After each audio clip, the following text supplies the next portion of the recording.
Las 8 de Hoy por Hoy en SER Podcast. ¿Qué tal? Muy buenos días. Seguro que lo recuerdan. Hubo un tiempo en el que este programa, una tradición, una costumbre, empezaba siempre con el tiempo. Decía Iñaki que era también una manera de decirle al oyente, mire usted, si le hablamos de la lluvia, si le hablamos del frío, si le hablamos del calor, es que no ha pasado nada relevante en las últimas horas mientras usted dormía. No ha cambiado la vida, no ha cambiado el mundo. Pero hay veces que hablar del tiempo no es sinónimo de normalidad, sino de excepcionalidad. Hoy vuelve a ser uno de esos días. Este jueves hay alerta roja por temperaturas extremas. No por temperaturas altas, no por temperaturas muy altas, no, extremas. Nuria Serón, Nuria, buenos días. Muy buenos días. Hoy se podrán alcanzar los 44 grados en Murcia, a la sombra, temperaturas extremadamente altas, especialmente en el este peninsular. Y es que el día ya apunta maneras. Ahora mismo los termómetros no han bajado esta noche, por ejemplo, de los 28 grados en Mazarrón, en Murcia, en Cartagena.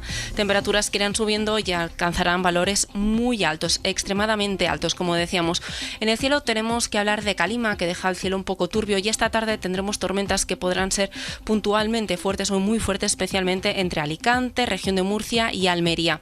Una jornada muy cálida, pero ya vemos el final. La tregua de este calor intenso y persistente llega el fin de semana. En Francia, las autoridades sanitarias han registrado el pasado mes de junio un exceso de muertes de algo más de 5.700 personas. 5.700 muertes más de lo que sería habitual un mes de junio. En junio allí el calor también fue extraordinario. El calor nos mata. Quizá usted... Yo tampoco, no lo vemos, no vemos ahora esa amenaza. Somos más o menos jóvenes, algunos más, otros lo somos menos, y nos encontramos más o menos sanos, más o menos bien. Pero llegaremos a viejos, ojalá, llegaremos a viejos, y entonces, cuando eso ocurra, hará todavía más calor que el que sufrimos ahora.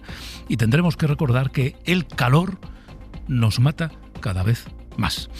El café de esta mañana nos lo vamos a tomar con la vicepresidenta Sara Agesen, que vendrá Hoy por Hoy a las 9. Ella es ministra para la Transición Ecológica. Con ella vamos a poder hablar de cambio climático, del calor, y vamos a poder comentar también la alineación del fuego de esta mañana. La Mierla, Selas, Almorox, Brieva, Ejulbe, Burgondo, Castropodarme, Cerro de Arévalo. En todos esos lugares hay fuegos activos, más o menos devastadores, más o menos grandes, pero en todos los casos fuegos que están consumiendo el territorio. Supongo que a veces cuesta mirar al monte cuando uno vive recluido en la ciudad o cuando uno anda con los pies en remojo en la playa. Pero hay lugares de este país en los que la España vacía se llena de ceniza. Está pasando este verano. Castilla-La Mancha está viviendo sin duda lo peor. Ha llegado a sumar estas últimas horas varios incendios activos, hasta 10 de diferente tamaño. El peor sigue siendo el de Guadalajara y el último que preocupó anoche en Almorox. Vamos a Toledo. Ariadna Burgos, buenos días. Buenos días. Un incendio de nivel 2 que obligó ayer a evacuar la urbanización El Pinar y a confinar a los de El Romillo en la provincia de Toledo. Estos vecinos ya han podido volver a sus viviendas, lo han hecho esta noche antes de las 12 de la madrugada. Los que todavía no han podido volver a sus casas y que también fueron desalojados ayer son los vecinos de la urbanización El Encinar del Alberche, en la localidad madrileña de Villa del Prado, con sus vecinos también confinados. En esta urbanización los agentes de la Guardia Civil tuvieron que rescatar a una mujer con movilidad reducida. Tiraron literalmente la puerta abajo y la sacaron de la vivienda literalmente en volandas. ¡Taqui! ¡Guardia Civil! Señora, hay un incendio ahí. ¿Un incendio? Mañana. Tú te vas con la espalda. Vale. Bien. Nos vamos. Vámonos de aquí. Arriba. Desalojen las viviendas. Continúan cortadas además dos carreteras, la N403 y la M507 sentido Navalcarnero. En las labores de extinción participan medios del Infocam de Castilla-La Mancha y de la Comunidad de Madrid, apoyados también por los efectivos de la UME. En Castilla y León otros dos fuegos de estas últimas horas han preocupado en Castropodarme, en Burgondo.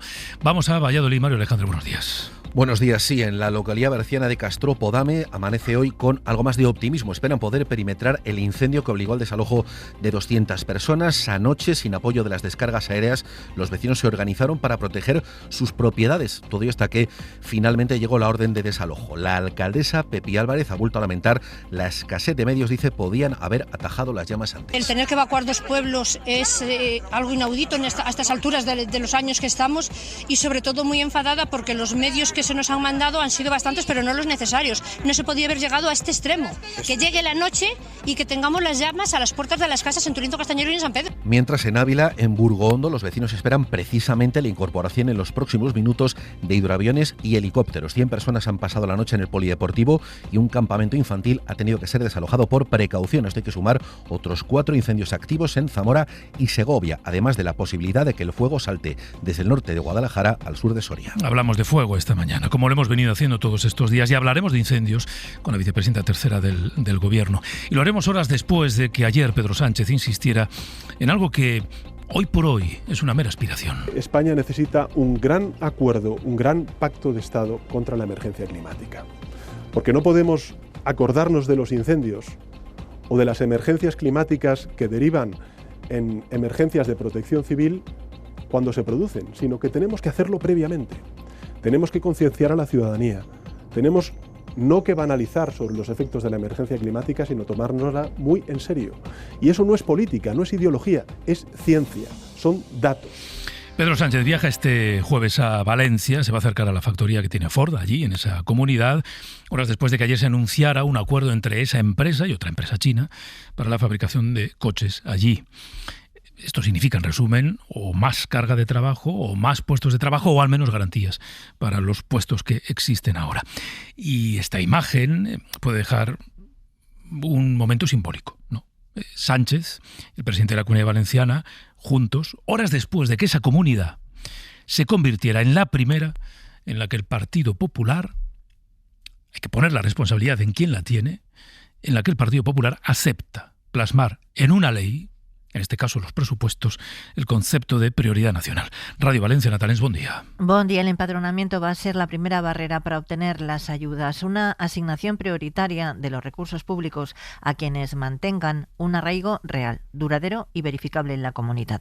Garantizar también el acceso a la vivienda en base a la prioridad nacional, adecuada, eso sí, a la legalidad vigente. José María ya nos avisaba de que el de los presupuestos es un primer paso. Vox ha conseguido los primeros presupuestos donde se incluye la prioridad nacional. Y acostúmbrense a escucharlo, porque la prioridad nacional ha llegado para quedarse. Y más pronto que tarde llegará a la normativa nacional. No obstante, el presidente Juanfran Pérez Llorca, en la línea de su partido, el Popular, se resiste a utilizar ese término. Prefiere arraigo, un requisito que se exige, según él, en muchos ayuntamientos de distintos colores políticos. Ellos le llaman prioridad nacional, nosotros le ponemos énfasis en el arraigo. Aquí se han hecho afirmaciones que son completamente falsas. Este presupuesto no distingue entre color de piel, no distingue entre inmigrantes y personas nacidas aquí. Por supuesto que no, jamás lo toleraría. Aquí se ha puesto en énfasis y en valor darle esa prioridad a aquellas personas que llevan más tiempo censadas en un municipio. Los socialistas ya han avanzado que recurrirán al Constitucional porque son unas cuentas racistas que vulneran el derecho a la igualdad y a la no discriminación. Por cierto, que le carguen la batería de la tablet al presidente Sánchez, que le va a tocar conectarse a la tele si quiere ver a José Luis Rodríguez Zapatero dar su versión de los hechos. El expresidente concede hoy una entrevista, la primera en la televisión pública, y en un contexto de giro relevante en la causa por el rescate de Plus Ultra. Y hay un buen puñado de preguntas a las que va a tener que responder. Hemos hecho una lista a modo de inventario. ¿Qué papel jugó en el rescate de Plus Ultra? ¿Habló con alguien del gobierno sobre ese rescate? ¿Supo que se iba a aprobar antes de que se tomara formalmente la decisión? Y si es así, ¿quién se lo dijo? Y si lo supo, ¿se lo contó él a Julio Martínez? Si, como sostienen, no medió ni intervino en ese rescate, ¿por qué Plus Ultra pagó 500.000 euros? ¿Decidió él cómo se repartía ese dinero? ¿Era él el dueño en la sombra de Análisis Relevante? ¿Los clientes de la consultora eran en realidad sus clientes? Si nada de eso es cierto, ¿por qué miente Julio Martínez en su escrito ante el juez? ¿Por qué no ha explicado todavía el origen de las joyas que encontró la policía? Más aún, ¿cuál es el origen de esas joyas? Preguntas a las que quizá en esa entrevista obtengamos respuestas. Claro, es interesante este movimiento del expresidente. Hasta ahora se había cuidado muchísimo de exponerse públicamente. ¿Le habíamos oído? Sí. En una declaración en la que no admitió preguntas, en su declaración ante el juez, en su comparecencia en el Parlamento, pero no en respuestas a los periodistas. Bueno, es muy interesante este movimiento. Ya veremos si además es relevante en la causa. Luego le vamos a preguntar a Miguel Ángel Campos hasta qué punto una entrevista, la información que pueda aportar, los detalles que pueda dar, las cosas que pueda aclarar, si es que aclara algo, pueden motivar nuevas actuaciones del juez. El líder del PP hizo ayer su propio balance de este curso que está a punto de entrar en modo siesta del mes de agosto. Hay una idea fuerza que el Partido Popular repite, a la que se ha pegado con loctite y a ver quién lo separa, que la corrupción es del propio Pedro Sánchez, que la corrupción ha infiltrado las paredes de la Moncloa y que cuando Feijóo llegue allí, pues va a entrar con amoníaco y desinfectante para limpiarlo todo. Adriana Jordán, buenos días. Buenos días, sí. Núñez Feijóo en su balance presumió de algo así como una mayoría alternativa. Ya sin complejos en su discurso dejó claro que en el futuro inmediato va a buscar más a Junts y a Vox para conformar ese gobierno. A los de Puigdemont les va a buscar para ahondar en esta parte de la legislatura, para ahondar en ese desgaste del gobierno. Por supuesto que hemos pactado y hemos votado de la misma forma en más de 170 ocasiones con Junts y con Vox. Y si la legislatura continúa, espero hacerlo en más ocasiones, porque eso lo que supone es que el gobierno se ha convertido simplemente en una minoría de bloqueo. Con Vox ya cuenta, evitaba nombrarles directamente Feijóo en su balance, pero no pudo huir de las preguntas en las que tiró de normalidad. Presumió de la estabilidad de los gobiernos que comparten y de relación fluida, cordial y sin roces con Abascal. De paso, dejó un recado a otros socios, al PNV, a los que considera cómplices de la corrupción y que fuentes del PP creen que se verán arrastrados por el cierre de filas con el Ejecutivo. Ya saben que en este país y en esta vida hay vigas en los ojos de casi todos. También las hay, en los del PP, claro. Hoy continúa la fase final del juicio de la Kitchen. Están presentando sus conclusiones las defensas, que pues hacen su papel, aunque nos pueda dejar cara de estupefacción escuchar algunos argumentos. Ayer fue el turno de los abogados del exministro de Interior, de Fernández Díaz. La tesis de fondo es que a mí plin, es decir, que a él lo de Bárcenas pues le importaba entre poco y un comino. Hoy le toca el turno a la defensa del exdao Eugenio Pino. Miguel Ángel Campos, buenos días. Buenos días. Escucharemos al abogado de Pino y al de Villarejo defender que la Kitchen fue una operación de inteligencia para encontrar dinero y testaferros de Bárcenas, pero las evidencias dicen lo contrario. Ayer la defensa del exministro Fernández Díaz sostuvo que su cliente ha tenido un trato desigual respecto a Rajoy y Cospedal, que el exministro ha sido acusado por mensajes y anotaciones en las agendas de Villarejo y que también hay mensajes y notas en las agendas referentes a Rajoy y Cospedal y en cambio no se sientan en el banquillo. Estos mensajes fueron remitidos por el señor Martínez manifestando sus quejas y reproches hacia el señor Rajoy y hacia don Jorge Fernández Díaz. En estos mensajes el señor Martínez hace referencia no solamente a don Jorge Fernández Díaz, sino a otras personas también, que no están y que no han estado en este procedimiento judicial. El juicio se reanuda a las 10 de la mañana. Hoy por hoy noticias. Ser Podcast. Algún día este país sabrá qué hacer con el problema de la vivienda. Resulta tan hiriente la incapacidad para pactar medidas y políticas de esta emergencia. De hecho, en ocasiones da la sensación de que a algunos les preocupa más los que ya tienen casa que los que no pueden tenerla. Bueno, en fin, ya saben que el gobierno tiene que aprobar un nuevo decreto antes de que acabe este mes, lo tiene que aprobar porque se comprometió a hacerlo. Ayer se contó una medida acordada entre PSOE y Sumar, congelación de los alquileres. Y lo primero que ocurrió es que empezaron los grupos políticos a desmarcarse. Solo esto no, yo necesito que entre esto también, decía Junts. Podemos, bueno, pues si entra esto que dicen algunos, conmigo no contéis, en fin, que hay jaleo. Josué Coello, buenos días. ¿Qué tal, Pedro? Buenos días. Sí, hay jaleo porque el gobierno ni siquiera ha aprobado este decreto de vivienda que va a incluir la prórroga de los alquileres y ya tiene problemas para cuadrar las exigencias de los socios que ayer salieron uno a uno a ponerlas encima de la mesa. Exigencias que el ministro Enes Urtasun asumía hace unos días. Estamos trabajando intensamente para sacarlo adelante. Para nosotros es imprescindible recuperar esa prórroga, regular temporada, afrontar la cuestión de la fiscalidad de los pisos turísticos y más elementos que estamos discutiendo.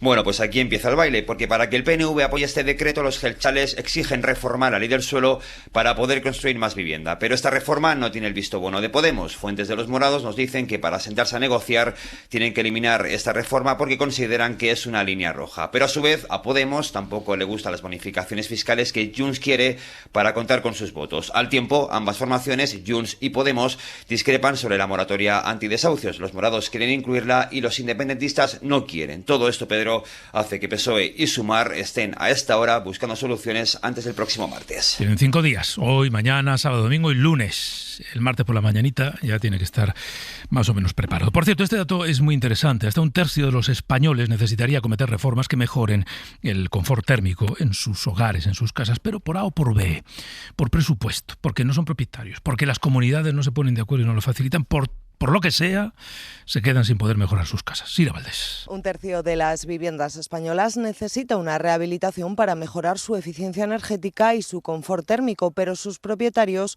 no han podido acometerlas en su mayoría por motivos económicos, según el último estudio de SADEC-POL.